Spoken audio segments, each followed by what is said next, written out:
Hello दोस्तों, एक सोहर गीत सुनाने जा रही हूँ। जैसे होएगा कमेंट करके जरूर बताना।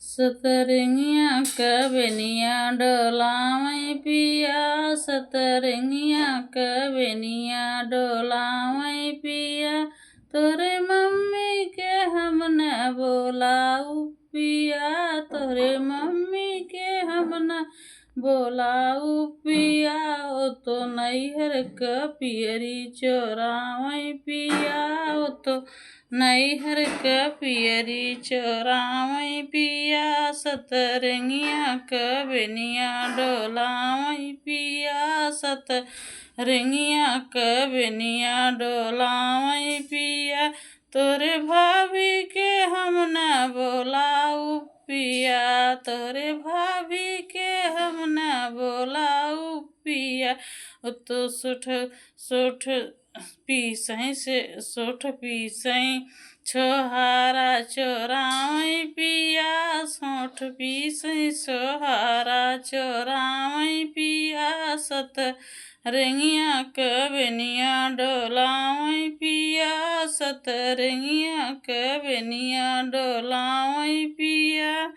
तोरे बहिनी के हम न बोलाऊ पिया, तोरे बहिनी के हम न बोलाऊ पिया, काजर दे कजरौटा चोरावई पिया, काजर दे कजरौटा चोरावई पिया, सतरंगिया कबनिया डोलावई पिया, सतरंगिया कबनिया डोलावई पिया।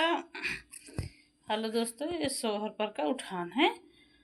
आप लाइक सब्सक्राइब जरूर कर दीजिए भैया, हरा अच्छा लगे, और शेयर ज़्यादा से ज़्यादा कर दीजिए हमारे नीता अवधी लोक गीत में। हमारे चैनल का नाम है नीता अवधी लोक गीत।